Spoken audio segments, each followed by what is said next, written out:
Recentemente, o caso do adolescente de 14 anos, no Rio de Janeiro, que matou os pais do irmão de apenas 3 anos, chamou a atenção pela frieza do garoto e a falta de arrependimento.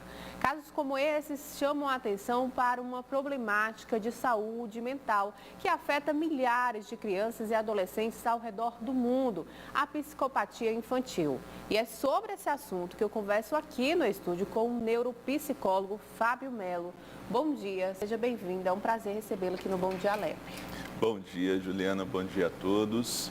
E é, como você disse, um assunto extremamente delicado para se falar e começando pela semântica do termo. A gente não fala em clínica, em diagnósticos específicos de psicopata. O próprio termo não é tão usado. O análogo seria transtorno de personalidade antissocial.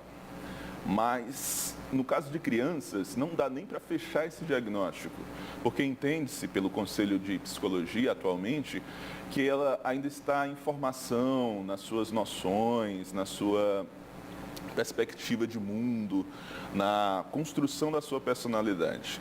Mesmo assim, se pode perceber, se pode perceber alguns traços que são característicos. Pois é, é um termo que acaba se popularizando, né, e acaba se tornando mais usual, psicopatia infantil, por isso a gente trouxe ele para cá. Mas o que a gente chama a atenção, e tomando como base esse caso, né, que estourou aí na mídia, que chocou muita gente, é a questão de alguns pontos que eu até anotei, achei importante, foi que a não aceitação do não, hoje a gente percebe que as crianças e os adolescentes, elas estão mais, assim, redutíveis, né, em não aceitar uma ordem ou uma regra, aceitar um não vindo dos pais, como aconteceu com esse garoto que queria, né, vou contextualizar um pouco quem está nos assistindo agora, ele tinha um relacionamento, né, virtual com a menina desde os 8 anos de idade, atualmente ele tem 14, queria ir até essa menina viajar e os pais disseram que não, e por isso ele acabou cometendo o crime. Então, assim, a gente percebe dois fatores aí muito importantes nessa fala. Primeiro, a não aceitação do não, como eu falei. E segundo, um relacionamento virtual com uma criança de 8 anos que manteve um relacionamento de 6 anos. Essa questão dessa presença das crianças de forma não controlada, vamos dizer, nas redes sociais, na internet, isso tem realmente mudado um pouco na atitude, isso pode ser, vamos dizer, um indício aí realmente de adoecimento dessas crianças? Então, Juliana, ainda é um tema controverso, porque nós estamos ainda nos ajustando em muitas medidas sobre como lidar com esse universo digital. A verdade é que não tem um consenso claro sobre definição de traços de personalidade influenciados por essa mídia digital. Só se sabe que tem mais dinamismo. Então, a criança, no caso desse garoto de 14 anos, eu não tive acesso, é lógico, aos dados específicos da investigação psicológica, que também é feito um levantamento claro. Mas é muito recorrente que os traços não são definidores, são só manifestados pela situação. Então, pode ser facilitado, com certeza, pela dinâmica, pelo modo como ele se comunica, principalmente pela velocidade da transmissão de dados. Porque isso tende a criança a não aprender limites, não aprender a espera. E isso é muito caro para a nossa personalidade, para a nossa formação. Mas não só crianças, entende? Adultos, de maneira geral, que são colocados nesse contexto digital, nesse contexto tão rápido, tão frenético, de troca de informações, de subvalorização da construção de valores afetivos e assim por diante. Só que um ponto interessante que você trouxe é isso da troca de afetos e a dificuldade do transtorno de conduta. E isso sim pode ser diagnosticado no caso de crianças. A gente fala de transtorno de conduta, é o mais próximo que pode se falar. Ela ainda não pode ser fechado o diagnóstico que seria equivalente ao de psicopata, tudo bem, mas isso é entendido dentro da legislação brasileira, tanto que em outros países eles entendem, interpretam de maneira diferente os crimes cometidos por menores. Mas, enfim, essa personalidade, esse traço já demonstra algumas características que podem ser percebidas muito cedo. Que traços são esses? É interessante da gente conversar, como, por exemplo, uma dificuldade, e esse talvez seja o ponto principal, de sentir empatia. Mas isso é delicado também de ser colocado, de ser trabalhado, porque não é só uma falta de empatia solta.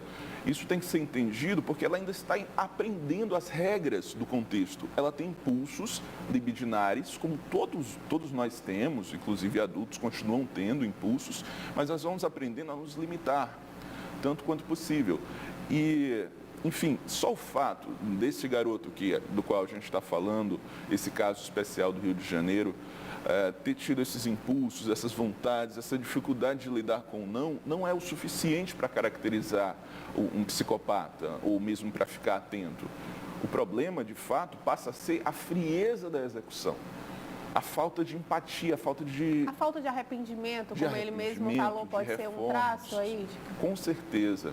A falta de remorsos é um dos pontos em que a gente mais presta atenção nessas construções, mas também vai sendo desenvolvido gradualmente uma facilidade em manipular.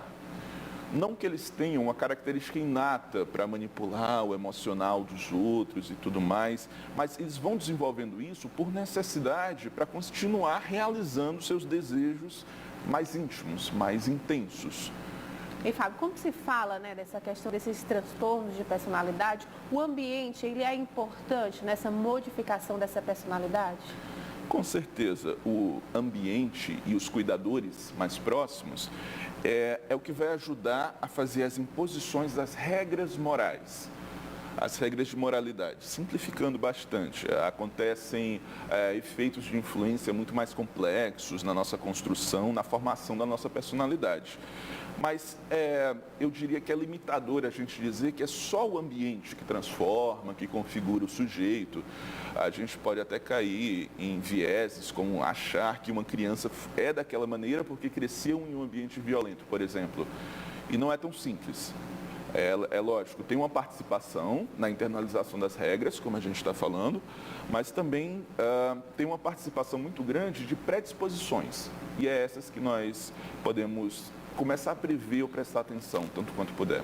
E assim, para a gente finalizar a nossa entrevista, né, as pessoas que estão em casa, a gente fica preocupado, né, pai e mãe, às vezes uma criança que tem uma reação mais agressiva, assim, na não aceitação do não, por exemplo, ou tem essa falta de empatia, às vezes, por exemplo, com a morte de um bichinho dentro de casa. Então, assim, que traços a gente pode estar ali analisando da personalidade dessas crianças, né, informação, e como a gente pode, como pais, conduzir essas crianças para a melhor forma? É uma ótima questão, Juliana, sobre isso. Primeiro, observação atenta dos comportamentos da criança dentro de um contexto. Ela pode demonstrar mais ou menos empatia, mas depende muito do contexto, do modo como... Enfim, tem que ser avaliado para perceber se ela realmente não está sabendo se comunicar ou se ela realmente não está sentindo uma empatia, não está sentindo remorso. Depois, sobre a naturalização que ela tem diante da violência. E também características que são mais comuns em crianças em determinados contextos. Ou seja, naquele contexto em que a violência é naturalizada para ela, em que as regras sociais não estão claras o suficiente para ela, e principalmente onde a educação é feita com punição violenta. É lógico que crianças com essa predisposição para o psicopata, como a gente diz, não vai reagir bem a punições violentas. Ela vai ficar mais intensa nesse sentido, ou então vai desviar com mais frequência. Então, o ideal, com certeza, é observar esses traços que a gente está falando, principalmente a ausência de remorsos em relação a animais, a outras crianças e até aos pais, e procurar ajuda psicológica tão rápido quanto possível. O profissional ideal para poder fazer esse tipo de atendimento é o psicólogo infantil e o neuropsicólogo. Tá, ok? Então, a gente agradece a participação do neuropsicólogo Fábio Melo. Muito obrigada pelas informações, Fábio. Um bom dia para você. Foi um prazer.